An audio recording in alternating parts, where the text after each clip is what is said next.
मतदारांकडून चांगल्या पद्धतीने मिळेल असा विश्वास शिवेंद्रराजे भोसलेंनी व्यक्त केला।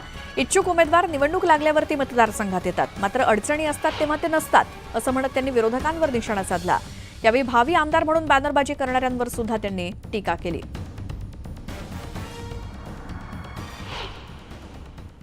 ही नियोजनाची बैठक आहे, याच्यामध्ये काही हे नाही। भारतीय जनता पार्टीच्या याच्यामध्ये येणाऱ्या निवडणुकीमध्ये नियोजन कसं करायचं, वरिष्ठ पातळीवरनं ज्या आलेल्या सूचना आहेत याची माहिती देण्यासाठी बैठक आहे। आजी माजी सगळे पदाधिकारी सातारा शहर, तालुका आणि जावळी तालुका असं सर्वांना इथं बैठकीसाठी बोलवलं। बाकी काय नवीन योजना प्रभावीपणे राबवलेल्या आहेत, त्याचा फायदा हा लाभार्थ्यांना होतोय, हे सुद्धा आपण सगळं चित्र बघतोय। त्यामुळे लोकांपर्यंत पोचलं पाहिजे। शेवटी काय म्हणायचं, मतदारांना जे द्यायचं आहे ते मतदार देतीलच। त्यामुळं मी आज असं काही लीड वगैरे असा काही आकडा किंवा माझी काही गणित आराखडे असं काही हे नाही। माझ्या कामाची पोचपावती सातारा जावळी या दोन्ही तालुक्यातल्या मतदारांकडनं मला चांगल्या पद्धतीनं मिळेल एवढी मला खात्री आहे। आमदार महेंद्र दळवी यांनी शेकापच्या जयंत पाटलांची खिल्ली उडवली। एकीकडे शेतकरी भवनातून राज्याचा मुख्यमंत्री ठरवण्याची भाषा करणाऱ्यांना आता जागा मिळाव्यात म्हणून शरद पवारांकडे याचना करण्याची वेळ आली आहे, अशा शब्दात शिवसेनेचे आमदार महेंद्र दळवींनी शेतकरी कामगार पक्षाचे सरचिटणीस जयंत पाटील यांची खिल्ली उडवली। जयंत पाटील स्वतःला दिग्गज नेते समजतात, मात्र शरद पवारांनी त्यांचं ऐकून घेतलं पण निर्णय दिला नाही। आजही माझ्या विरोधात उमेदवार कोण याची चर्चा सुरू आहे, त्यामुळे जयंत पाटील यांनी आपलं नेतृत्व आणि कर्तृत्व गमावलंय असा याचा अर्थ होतो, असा टोला महेंद्र दळवींनी शेकापच्या जयंत पाटलांना लगावला। पक्षाच्या माध्यमातून महाराष्ट्रामध्ये 24 सिद्ध्या किंवा रायगड जिल्ह्यामध्ये 4 सिद्ध्या। आता खरं तर स्वतःला दिग्गज म्हणून नेते आहेत, पण शरद पवार साहेबांनी त्यांचं ऐकून घेतलं, निर्णय दिलाय का तर अजिबात नाही आहे। खरं अर्थाने अलिबागची सीट त्यांना मिळायला पाहिजे। साधारण महाविकास आघाडीच्या माध्यमातून ते नेतृत्व करतायत, त्यांना मिळाली पाहिजे। पण एकंदर आजही महाविकास विचार करते की माझ्या विरुद्ध कोण उमेदवार द्यायचा आहे, एवढी त्यांना विवंचना आलेली आहे। त्रिवार सत्तेत आहे। आज जयंत पाटलांची वेळ आली ती एकंदर महाराष्ट्र बघताना आपलं नेतृत्वाचं कर्तृत्व गमावलंय असं मला दिसतं। आता विधानसभा निवडणुकीचे पडघम वाचू लागले, त्यात कुठला मतदारसंघ कुणाला यावरती सध्या सर्वच पक्षांचं चिंतन सुरू आहे। मात्र त्यात भाजपच्या गोटातून एक मोठी बातमी समोर आली आहे, ती म्हणजे सिंदखेड राजा मतदारसंघात मागील निवडणुकीत राष्ट्रवादी विरुद्ध शिवसेना असा सामना झाला होता। त्यातच राष्ट्रवादीचे राजेंद्र शिंगणे हे विजयी झाले होते आणि यावेळी राजेंद्र शिंगणे हे उमेदवार असतील, मात्र शिवसेना उमेदवार कोण हे स्पष्ट नाही। त्यात याच सिंदखेड राजा मतदारसंघावरती आता भाजपनं दावा केलाय आणि या ठिकाणी भाजपनं सिंदखेड राजा मतदारसंघ आपल्याकडे घेऊन भाजपचा उमेदवार या ठिकाणी द्यावा अशी मागणी करण्यात आली आहे। जर का असं झालं नाही तर मोठा स्फोट होईल अशी धमकी भाजप राज्य प्रवक्ते विनोद वाघ यांनी दिली।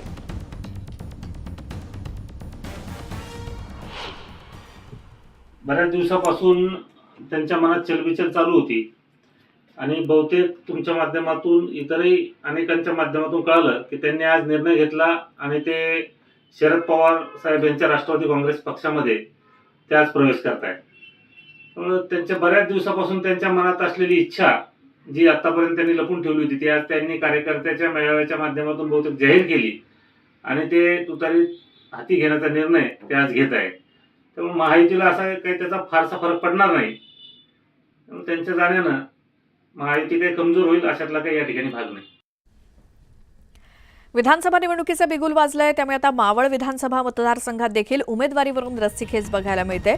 सध्या मावळ विधानसभा मतदारसंघात महायुतीमध्येच रस्सीखेच आहे। राष्ट्रवादी काँग्रेस अजित पवार गटाचे प्रदेश उपाध्यक्ष बापूसाहेब भेगडे यांची पक्षाकडून राज्य शासनाच्या महाराष्ट्र कृषी शिक्षण आणि संशोधन परिषदेच्या उपाध्यक्षपदी नियुक्ती करण्यात आली आहे। मात्र या पदाची मागणी केली नाही, त्यामुळे हे पद नको तर मावळ विधानसभा मतदारसंघातून उमेदवारी मागितली असून पक्षानं माझी उमेदवारी जाहीर करावी अशी भूमिका बापू भेगडेंनी घेतली आहे। पत्रकार परिषद घेत बापू भेगडेंनी आपली भूमिका मांडली, परंतु यामुळे आता विद्यमान आमदार सुनील शेळके यांच्या अडचणीत वाढ झाली असून उमेदवारीला अजित पवार गटातूनच विरोध असल्याचं अधोरेखित होत आहे।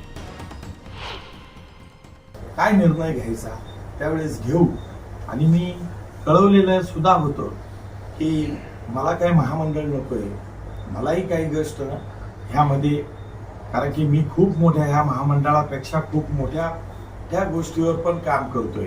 असं काही मला पक्षाने दिले नाही, पण आजही मी ज्या गोष्टीची मागणी केलेली आहे त्या गोष्टीवर मी ठाम आहे.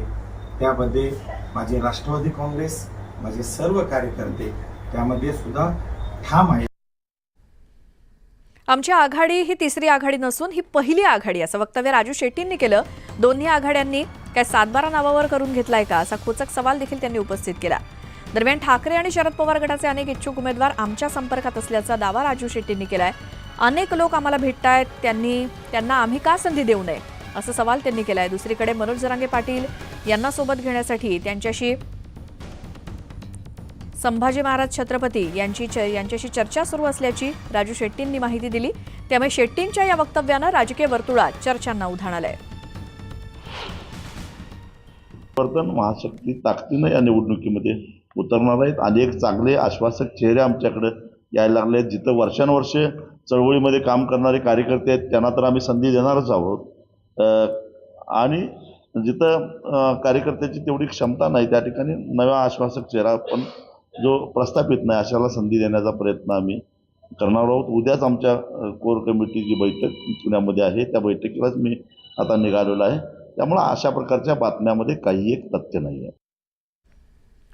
मुंबईमध्ये भाजपच्या विद्यमान आमदारांचा पत्ता कट होण्याची शक्यता आहे. सुमार कामगिरीमुळे मुंबईमध्ये भाजप भाकरी फिरवणार अशी चर्चा आहे. काही जुन्या नेत्यांचं विधानसभेमध्ये पुनर्वसन केलं जाणार असल्याची चर्चा राजकीय वर्तुळात आहे. वर्सोव्यात भारती लवेकरांऐवजी संजय पांडे यांच्या नावाला पसंती मिळते. घाटकोपर पश्चिममध्ये राम कदमांचा पत्ता कट होणार असल्याची चर्चा आहे.